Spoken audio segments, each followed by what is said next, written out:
Okay, so anxiety crusher. The idea here is that I took my transformation reset and the 7 step reset for transformation and applied it to anxiety because it's very similar. And I'll get into that conversation in a moment.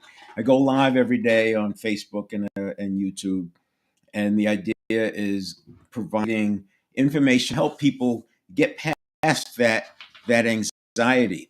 And there's a couple of principles or a couple of data points that I use. One is that people will know things, but they don't do them. And so know and not do is not much better than not knowing. And especially when it comes to this habit change thing, a lot of people have given up. We do so much is by habit. And that has been going on for since probably early 30s.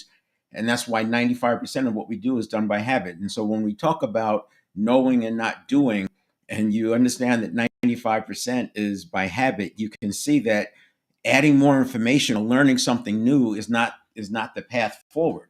Because what happens is we automatically generalize it into something that we know. It's very interesting when talking about this, and I can see when people's eyes glass over, right? And then I pay attention to what they're doing after their eyes glass over because that's helping me understand how to communicate it. What happens is there's a need for the system to get back to homeostasis or familiarity. And so what it does is that's just like this. Oh, this is just like that. And they group it. And once you do that, you really off your learning. So when you think about 95% of what we do is done by habit, there's that 5% that we have to first grow, but it's not so much making it flip, right? I don't want to do 95% of my life by conscious. It's just not practical. One is the network of neurons is so fast, aka subconscious is so fast, 11 bits per second processing speed, and the conscious mind just can't keep up. It's way outgunned. But I do want my automaticity, the habit of 95%. I want that aligned with my goals and my vision and my life design. And that's the objective here. Now, the other thing that happens when I'm talking with people is that there's this sounds like neuroscience. I work hard not to put any neuroscience terms in there, but people who've been working at learning this thing of habit formation, it, you have to go through the neuroscience lens. And what's going on right now, first of all, neuroscience is very much in its infancy. When you consider that the brain is 100,000 years old and we didn't have the scanning tools to understand the myelin and mirror neurons and neurons in general and all that, it's in its infancy. And so the neuroscientists, in my view, they go deeper and deeper and deeper. They are way, way, way into the engine. And the metaphor I use, we don't have to build a car or how the car is designed or the internal combustion engine works. You don't need that to be able to drive the car. That's where I'm operating here. This is a coaching model, and I'm applying a self coaching. So in a coaching model, this coaching model, you don't have to understand how to drive the car. You just have to know how to drive it. And you can drive a car at high performance without ever knowing the difference between a throttle body and a carburetor. It's not necessary. And in the same way that it's not necessary to understand the difference between the limbic system and the amygdala and the prefrontal cortex, you don't need that to be able to apply the 7 step reset. So that's the backdrop of what I'm talking about here. Now, I mentioned that there's so much going on. So we use the term VUCA, volatility, uncertainty, complexity, and ambiguity. Now, that's the external world, and that's going to keep happening. Moore's Law back in 1967 and then revised in 72 said that technology will double every 18 months. Well, if you think about a doubling that many times, when you're doubling something over 20 times, it's clearly on the straight part of the curve. And that's where we are. We are on the straight part of that exponential curve. And this is why even with artificial intelligence, Chat GPT came online at what, 23? We started hearing more and more about it. It's been around for a while. OpenAI has been around for a while. But it started becoming more mainstream, I want to say 23, early 24. And at that time, this was this big new thing. And so much money was being poured into artificial intelligence. Now, when you look at what's going on, we're like in multiple iterations. We're on Chat GPT 5 now, but other competitors are coming in with artificial intelligence that's cheaper to build and execute than it was for OpenAI. So that's that steep part of the curve, right? With the benefits of chips, and that's continuing, right? Chip design and manufacture. And then we've gone through the benefit of cloud computing and servers, et cetera, and the speed of processing. And now we have artificial intelligence, which can program apps and et cetera. And so that's this steep part. And I say VUCA's not going away. Now, VUCA leads to this new term, BANI, which is brittle, anxiousness, nonlinear, and visible. That's the experience. So VUCA is the external world. The BANI is what we're experiencing. And that brittle and anxiousness is what I'm concerned about because it can inhibit judgment. And it's already bad enough that we don't we don't do what we know already, and that just gets worse because as we get into fight or flight we close down, and our field of vision, so to speak, is reduced, and we're only looking at this one thing, and that limits us from accessing again what we know. So the focus here is to let's get us to a place where we're using more of what we know. And that's why I started talking about anxiety, because this is really a transformation conversation, but it works for anxiety. So one metaphor that I'm playing with, if you think about a leak and you're in there and you're getting anxious because the boat is filling up with water, but then you find a pail and you start bailing water out of the boat. When you get to the point where you can bail faster than the boat is taking on water, your anxiety starts to go down and it starts to decrease. Now, you'll never get to a point where there's no water in the boat because the leak is still there and it's coming in. I would say the transformation is going to that next step where you plug the leak. But not only do you plug the leak, you now use that excess energy and resource that you to get a bigger boat, faster boat that's more aligned with your outcome, desired outcome. And that's what I talk about, the automaticity. So we want the automaticity working for us. And I don't want to say it's working against us, but it's working for a model that was formed when we were 0 to 7. That's when the majority of our conditioning was set. And then from age, and it's tweaked in the teens, and then from age 19 to about 27, that's where our model of the world is formed. And this idea of automaticity, it was perfect in a hunter-gatherer environment because what you learned from 0 to 7, this is 10,000 years ago, right? What you learned from 0 to 7 probably still made sense at age 35. Today, what I learned as a boomer from 0 to 7, completely different than what we execute today.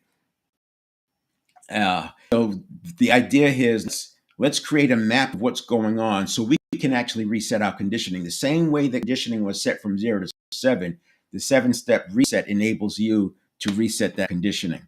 And that's where we're going. Now let's pull up some slides here.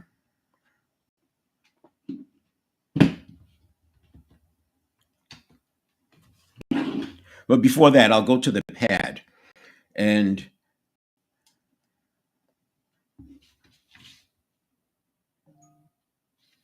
so I can make some distinctions between, I want to make some distinctions between anxiety and transformation.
performance areas is because we first have to win the internal world, and then we lead in the external world. So personal leadership is first, and then you have the external world. So the external world, relationship, professional, and financial, that requires other people, right? But on the mental, physical, spiritual, emotional, we do all that ourselves.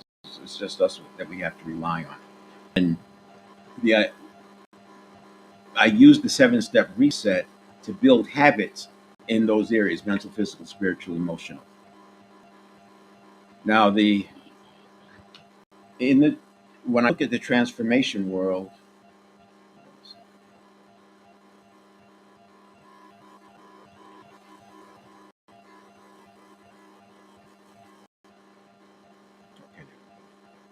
if I look at the transformation world, right, we're going along, and some of you may have seen this before. You're going along, and we're just in this zone, right? The pattern that we have, and as we get more VUCA and the Banyan and all, we end up with a lack of coherence, right? And so you have this rigidity and chaos out here, and the coherence actually gets reduced. So you go from there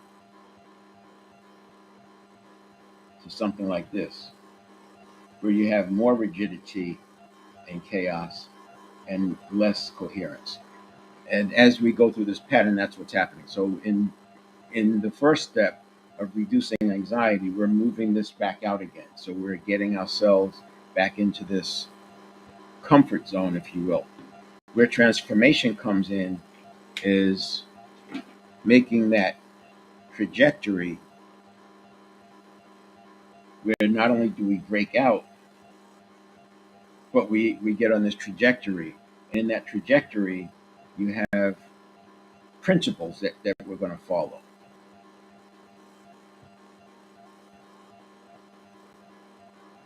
In Good to Great, Jim Collins talks about the flywheel concept. So out here, we have VUCA,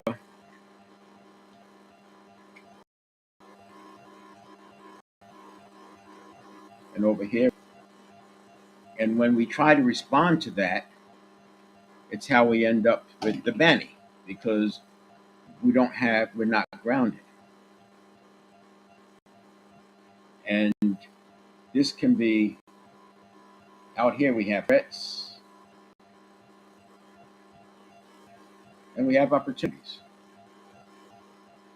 And responding to every single thing is just going to make it worse. And that's where the Banny comes in. So when we are above the line, we don't have the curbs that we are used to. And so we have to rely on what I call near principles.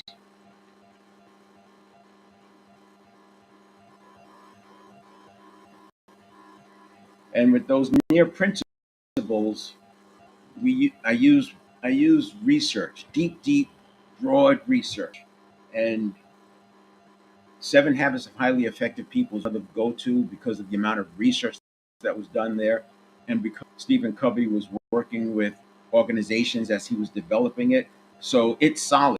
My point is, it may not be quote unquote a true principle, but it's near principle when it comes to what we have. Unlike a sports team that faces an opponent that's trying to stop their every play every single week or maybe multiple times a week, in leadership and organizations, we don't have that opponent in our face trying to stop our every play. And so we have the luxury, unfortunately, of using what makes sense, what sounds good. The person with the loudest voice, that's the one that, or the person is most persuasive.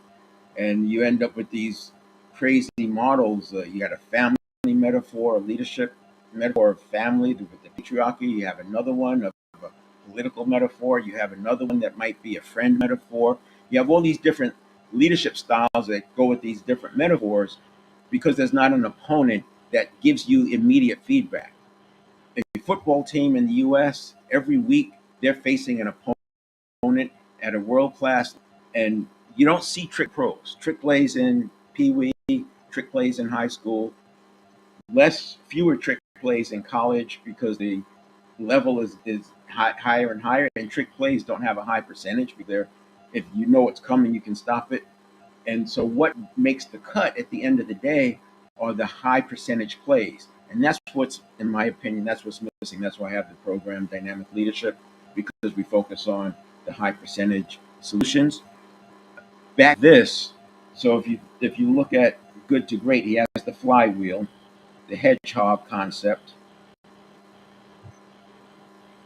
He has level 5 leadership, humility, but strong will.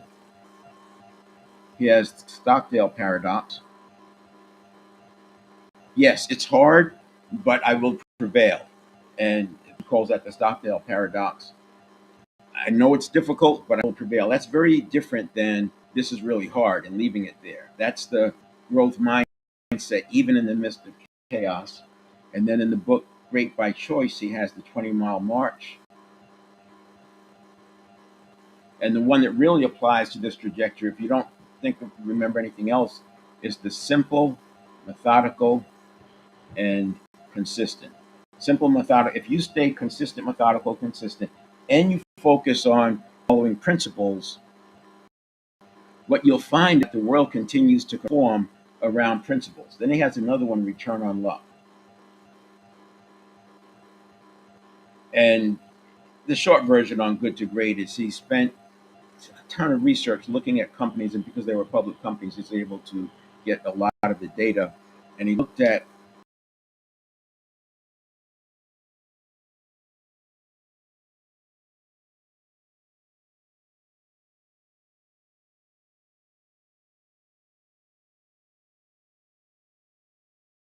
2000s. Then 2008 finances took a lot of companies out, and those good to great companies fell. He did the research again around 2011, and that's the book Great by Choice. Great reads, by the way. And in Great by Choice, he looked at what was different between the companies that made the cut after 2008 versus the ones that fell to the wayside. And that return on luck ties into what I'm talking about here, because you have to have some level of agency and personal leadership to navigate through the world of VUCA, to navigate through all the things that are coming at you. And it turns out that those companies that made the cut from good to great.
All right.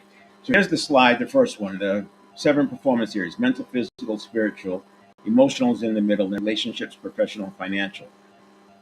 And the emotional, I often call the gateway to the right side. So this is totally in our control, 100%. This one is too, but in a world of VUCA and Bani, oftentimes we've given up the agency, we've given up control here by because we just can't keep up, right? Things are coming at us so fast, and we get into this fight or flight. And once you're in fight or flight, you're treating every threat like a tiger on the Serengeti, and there's just no energy or resourcefulness left. This is where people get stuck. They just feel like they've tried everything and nothing's working, etc.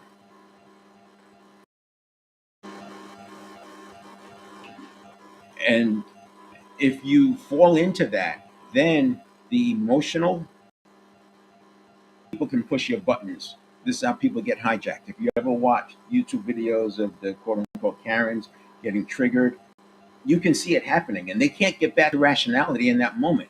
They can't suppress it. They're just off and running. It's almost like a phobia. You can almost look at some of these triggered behaviors like phobias, and this interesting because when you go through the transformation part, I didn't draw it on the pad, but there's a barrier that comes in.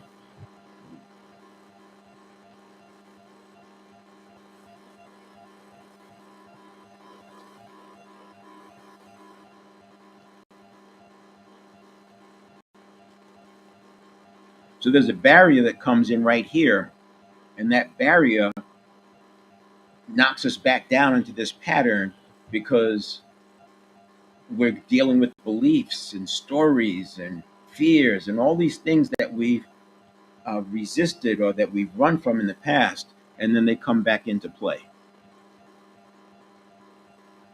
So the emotional area is very, very important. And in the 7-step reset, there is an emotional modulation step to bring that back into homeostasis, so to speak.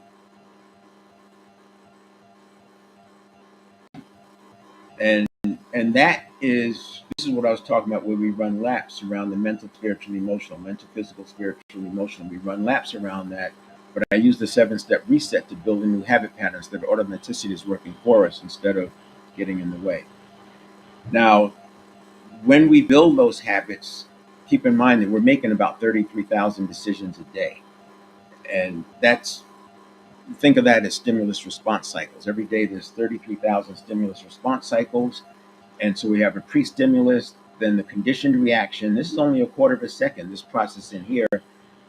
But the entire thing is like, let's call it a second or 2 seconds. And then the response, after the response, we go back to re- step 7, which is return to homeostasis. Then we go through this again. And so we're just doing this loop over and over and over 33,000 times a day. And if we don't get a handle on it, then we're just triggering ourselves for more anxiety, triggering ourselves for more anxiety, triggering ourselves for more anxiety. And this is how you can get that triggered behavior. So here's the 7-step reset, high level. You have the step 1 is who we are. That's our development, where we are in our personal development. You just take a screenshot of this. I don't want to go into detail because I do this every day. So there's all of the prior ones are available either on the platforms, Facebook and YouTube, and also 7reset.com/live. I put the videos out there that cover each of these steps. So this is our development, the neuroplasticity, priming, mindset, physiology. This is our check-in. What's our state looking like? Because we want to get back to a calm state because that's where we have our power. We want to get back there before the next stimulus comes because the stimulus reaction cycle, as I said, is like a quarter of a second. So these quarters of a second is what makes our life. And that quarter of a second is the automaticity that we make the shift. We condition new patterns in here. We make the shift from what was to what we need for our life design. And then it's response.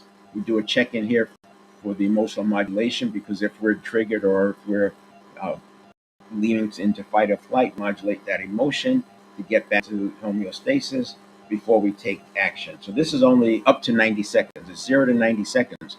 But here's the thing. If you're doing step 1 and step 2, and we condition the parts in here in step 3, conditioned reaction, we don't experience that uh, triggering. We don't experience that anxiety by step 5. As a matter of fact, once you get good at this, you may never have to, you can go weeks without having to modulate your emotions because it's all handled up here.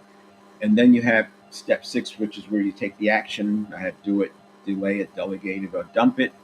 And then step 7, and that's why I'm doing this one today because step 7 is like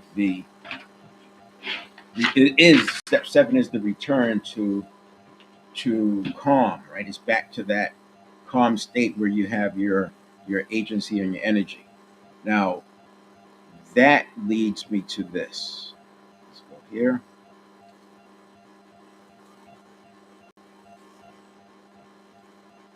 When I was doing the event yesterday, I wanted to cover a few things, and I recognized that this concept of steps 1, 2, and then 3 is the stimulus response, the quarter of a second that's governing or that changes life, the automaticity.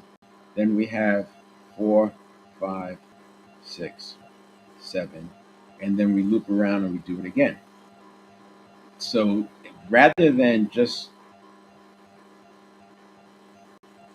working on bailing water out of the boat, I use a concept of, if you think about 7 leading to 1, leading to 2, and I focus just on these 3 steps. So by focusing on 7, 1, and 2 and expanding those, putting our attention on those, you can still do and deal with the 3, 4, 5, 6.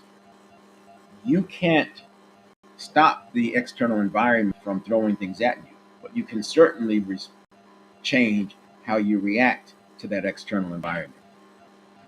So what I do is now take the 7 steps, 7, 1, and 2, and we're going to expand this. We're expanding it to reduce the amount of external impact we have. So 3, 4, 5, 6. So you can't completely control your external environment, but we can certainly expand this. Now, one more view is that I would say, yeah, so for sure, if you look at the steps 7, 1, 2, this is our day. This is what our day looks like, right? This could be stable all the way through. You're not literally going through step 7, 1, and 2, step 7, 1, and 2 with each stimulus response cycle. It's more about your present moment, your state of being, returning to the present moment is 7, 1, and 2. And then you have the 3, 3 to 6 out here. So to make this make sense, what we're looking at doing is taking your 7, 1, and 2,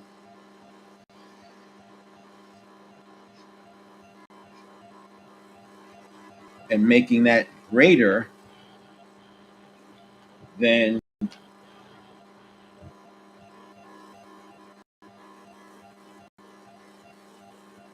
your 3, 4, 5, 6. Now, how do you do that? Well, if you have 33,000 stimulus response cycles a day, some of those are coming from internally, right? Some of those are internal stimuli, but many of them are external. I We see somewhere between 5,000 and 10,000 ads per day. We're exposed to that many headlines. And because the subconscious network, aka network of neurons, can process at 11 million bits per second, is picking those up. This is why people feel like it's serendipity. They're thinking about something and they see an ad. Well, the ad may have already been there, but because they're thinking about it, it's filtered. So there's a process that the 11 million bits per second is filtered down to the conscious mind's 50 bits per second so that it can handle it. And in that 50 bits per second, the we by spending more time in our present moment and focusing on our purpose, some of those stimuli we just don't see. Some of the other ones you see, but you just ignore. And the more you do this, the more this happens. So before this, we may be running the opposite, right? We may be running with the 3, 4, 5, 6 being very large and our present moment being very small. And this is when we're just hanging on, hoping we can handle the next problem that comes, that constant fight or flight or near fight or flight. And I'm telling you that with the 7-step reset, this is within reach. Now, the 7-step reset, let's go back here.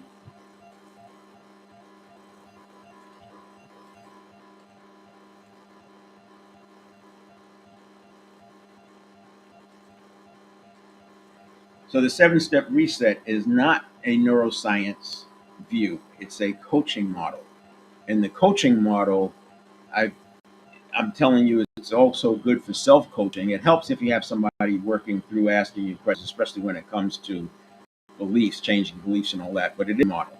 Now, one of the challenges I have in talking with people with this, now in my program, my 90-day transformation program, we work through it. Right? We get through it. It's very easy. You have a common language. It's very easy to talk about. in watching a video like this, there's a lot that's probably coming up for you. For example, you're starting to wonder, what about this? What about that? I talk about the subconscious versus it's the network of neurons, it's not the subconscious. And the thing is that, as I said, we don't use what we know because it's by habit. And one of those habits we have is to generalize new information into something that we know. Now, people will not have an issue with muscle memory. If if someone, most people have either most people know or have heard the term muscle memory. Many people have actually used it and applied it, used the term, and many actually applied. If you played any sports, you know what muscle memory looks like. And what I'll tell you is that it's not muscle memory, it's nervous system memory. That's an important point. The muscles don't have memory, the nervous system does. So then the neural pathways are firing. And the by by doing what's literally called deep practice, and that's how you develop muscle memory. The coaches know this because neurons that fire together wire together, but something else happens. When you apply deep practice, and there's 7 factors for deep practice: it's novelty, intention, precision, balance or complexity, progression, explosiveness or energy burst, and struggle at the edge of ability. When those 7 factors are present, the central nervous system recognizes that, oh, this is important, and it starts myelinating the neurons, and it sends in more neurotransmitters. So you have more synapses. And the more neurotransmitter you have, the stronger the signal can be. This is why the muscle memory happens. This is why people do the behaviors automatically. And then as you go further, it tunes the neurotransmitters. The myelin improves the firing and the precision, the speed and the strength of the neurons themselves. And that's how you get a strong neural pathway.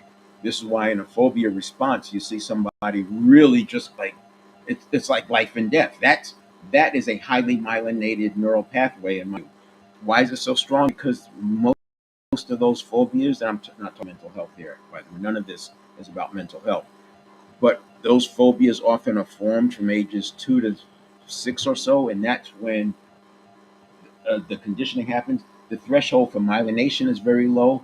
The threshold for neurotransmitter building neural pathways is very low, and those get locked in. And so the result is faster, more precise signaling and stronger habits. So when I'm describing this information, the 7-step reset, I often run into a block with people because what comes up, and you're not be able to see this, but you can screenshot it. So I call it the neighborhoods in the network of neurons. So there's 100 billion neurons, and neurons that fire together wire together, and the neurons behave the same. They improve the same way. They execute the same way. They myelinate the synapses, the neurotransmitter, the strength of the signal. All of that, roughly speaking, for our purposes, we're not trying to build a new engine. We just want to drive the car. So people start connecting things because words will trigger things. Oh, wait, I heard about, isn't that the basal ganglia? Or maybe that's the amygdala. Oh, it's the hippocampus. No, it's in the prefrontal. It doesn't matter. These things don't matter the same way it doesn't matter whether we're talking about the problem being in the throttle body or in the fuel injectors themselves, or maybe the car has a turbocharger and we're dealing with some of the impeller planes or the propeller vanes. Sorry. And it doesn't matter. Is the car getting enough air? Is it getting enough fuel? Unless you're the mechanic working on it, all you have to do is turn the keys or put a button, start the thing, and drive. So this, you can use this as a cheat sheet. I don't want to get into it because this is not about neuroscience, but this is where you can look at the function of that neighborhood of neurons. What this is the neighborhood. They're all neurons, all the 100 billion neurons. These are the neighborhoods. These are the functions. This is what it looks like in daily life. And then the deep results. So you can see this would be your muscle memory up here, but there's also thought, there's also speaking, there's also actions, there's also planning and decision making, there's empathy. All of that is in the network of neurons. So you don't have to become an expert at the brain design.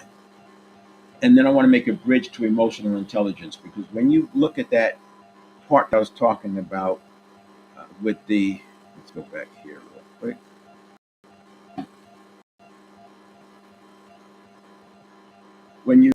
look at this, what I was talking about here, and expanding step 7,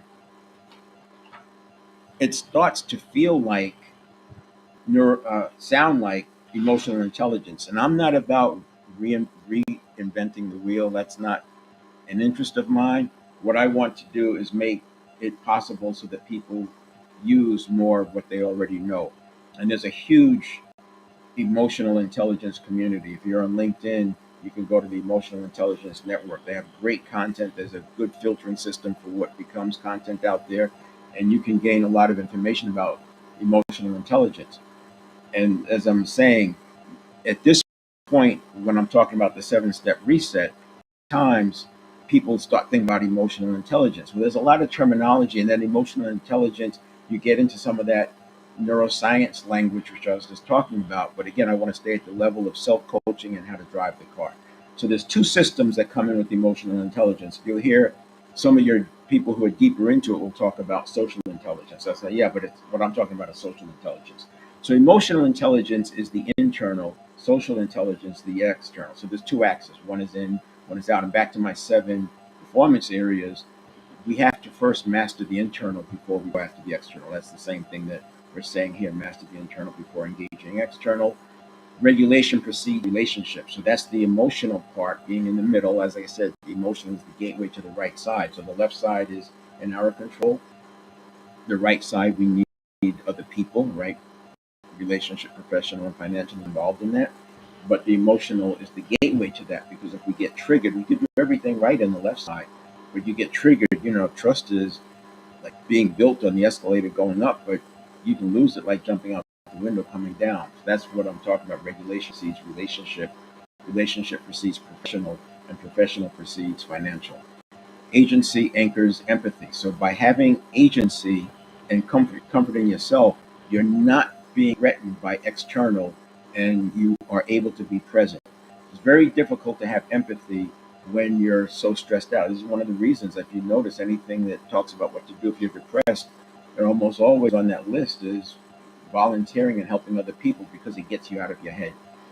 So the power of internal agency, stability and chaos starts with, once you get that 7 of 1 and 2, those steps. Once you get those steps built out and larger, you find stability in the chaos, because you're not responding. It's not that you've controlled the environment that it doesn't hit you. It's just that you have the agency to ignore them. Your purpose is big enough that you don't have to pay attention to all these things. The ads, the headlines are designed to get your attention, get you to do things that you wouldn't ordinarily do. You don't even notice them, and when you know them, you recognize, oh, that's just a priming headline, and you can ignore it. So calm body equals a clear mind leads to decisive action. Back into the 7 steps. Emotional state of strategy and execution is very difficult to execute if you are in fight or flight. If you've ever been interacting with somebody who's in that fight or flight mode, it's very difficult for them to think rational. And the worse, or the deeper they are into that fight or flight, faint or fawn, then the more difficult it is. So as a leader, we step back. Coaches that, you know what, I'm starting to get into that trigger territory, let me back off. We'll come back to that at a different angle. Once they get into that, the fight or flight creates the cortisol, the norepinephrine, adrenaline, etc. And now we have a neurobiological event, which is, it can take hours. If you've been like triggered by somebody, you felt it. You can be hours with that. Those chemicals are still in your body. They're affecting your day. So as a coach, I don't want that to happen. I back off as soon as I notice it, and you learn to see those signs. That's kind of step 2, is checking on yourself, but also being aware of what's the beta brainwave state and what's the HRV that's going on. You don't know what those are. You can't see them, but there's signals, there's clues, and those clues show up way, way, way before fight or flight happens. So leadership is a leader's first duty. You have to keep yourself in homeostasis, in a calm state, so that you can see those things and have the sensory acuity that's needed. Mirror neurons and resonance. Mirror neurons were not really talked about until the 80s and 90s. I actually spoke to the neuroscientist who's friends with the person who discovered and built out the mirror neurons. But this is how we have empathy. So this idea of synchronicity, it's real, because our mirror neurons are communicating. Remember, it's all energy, right? Everything is atoms, and atoms are mostly energy. So our mirror neurons are actually communicating with other people's mirror neurons, and this is why you can get some of these dynamics where you feel a person has so much presence, or somebody walks in the room and you can feel the tension that happens in the room. It's real because of the empathy. Going down a rabbit hole, you can see how there's studies that show that if in fitness, if they introduce a less fit person into a group, the whole group comes down.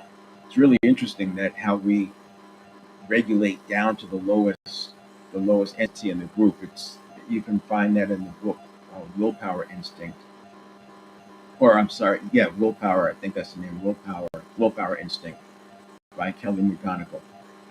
Energy is contagious the same way. So if a strong enough person comes in and they have a lot of coherence and congruence, they can bring the energy level up in that group. So this is all happening in part with the mirror neurons and the resonance. And then we have the return to the powerful present moment, which is the step seven. And that's why I did this second part too, because I wanted to bridge it into emotional intelligence. Because once I started talking about return to the powerful present moment, it's easy. It's you can see where it sounds like emotional intelligence. So rather than compete with that, I send people, hey, you can always learn more about doing this with emotional intelligence. I'm not here to teach that, but by using step seven, returning to the present moment, getting back to mindfulness, intelligence is a good place to start.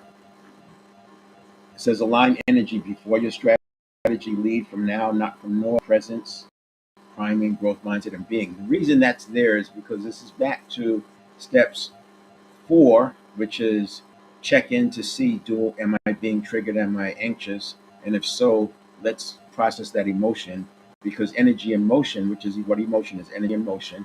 If you process it, it goes away. If you hold it, suppress it, try to stop it, it becomes a neurobiological event. Said another way, it emotion is just energy passing through the neural pathways, and if it's allowed to process, it just goes and it's gone. If you try to suppress it, it becomes not myelinated, but neurotransmitters go in there are added to it. You have the synaptogenesis starts to build that neural pathway. Not may not be saying it exactly right, but the picture is that energy can just flow through if you allow it. But if you suppress it, you turn it into a neural pathway, a biological event, and now it's accessible for your associations. And this is why emotions can come up, but you don't have to live with them. You don't have to live with those uncomfortable emotions. You can let them cess, and you can go back to probably Wednesday, but it's called emotional modulation. Go to that step, emotional modulation, and you'll see more how to do that. And then this is the step six. I covered this 2 days ago, leading through the tension. So step six is action, and what I this is the emotional. These are the eight emotions that are uncomfortable, and by labeling them, so I have locate, label, learn from it. Emotions are a signal, and rather than let all emotions generalize up into anxiety,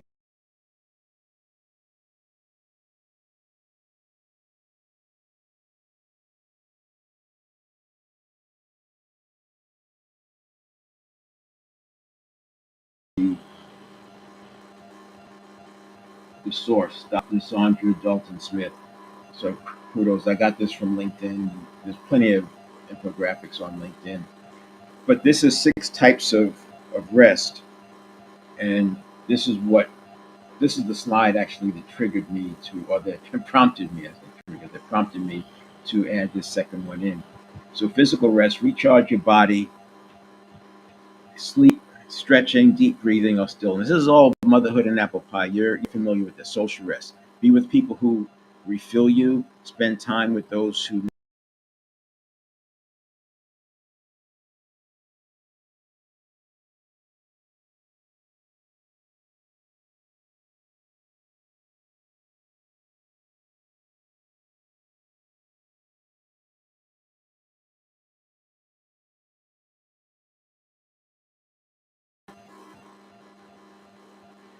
And then sensory rest. Unplug from the noise. Reduce screens. bright lights and background. You probably have heard this before, but now with the 7-step reset, you can turn this into habits, right? So before the without some mechanism to replace habits, you are stuck with what you've always done. And this is a way that we can this is the way that we can regain agency and have the personal leadership. Mental rest, quiet your racing thoughts, take breaks, stop stop multitasking and give your mind space to breathe. Then we have emotional rest, feel without filtering, make space to express your true feelings without people pleasing or hiding.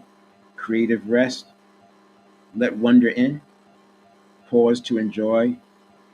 If you do these things as part of your action steps, so it's not just let me do the action, it's let me do the action with a leaning towards the emotional intelligence. Going back to my metaphor of the boat, you go from bailing water out of the boat to plugging the boat to working on getting a bigger, faster boat that's aligned with your life design.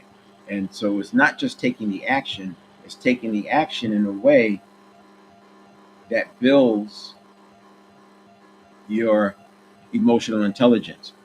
And here's so how to improve your EQ. And here's another one. You can actually get this high resolution one from follow Sean McFeet, and he's got a newsletter. I probably got this one from LinkedIn Emotional Intelligence Network. But here they're talking about recognize how your actions influence others. Seek input and be open to constructive criticism. Own up to your words and actions. Again, motherhood and apple pie, but to know and not do is to not know. So let's use the 7-step reset to actually start doing some of the things that we know. And that's why I bring the infographics in. So we don't have to make up what are we going to do. We just use these infographics. Most of them do a good job of capturing the best practices, what I like to call near principles. And the more you live your life by near principles, the more you'll find that the world is conforming around you. You don't have to chase everything. You be patient, keep doing your thing. Remember the trajectory. Just follow that trajectory, and using concepts like the flywheel and simple, methodical, and consistent level 5 leadership, hedgehog concept, and allowing return on luck to happen because you are in a calm state. Respond thoughtfully to conflict rather than reacting impulsively. Learn to inspire and motivate yourself. Communicate assertively. You can take a screenshot of that. And these are the things that people say, people that are emotional intelligence say. And this last, I'll show this slide too. So this is emotional intelligence. What is it and how to improve yours? And you may have little trouble seeing that if you're on your phone, but you can look at it on the desktop or do a screenshot. And then it just gives you some ideas for emotional intelligence. Again, this is not about emotional intelligence from my perspective. It's a self-coaching model. And that self-coaching model,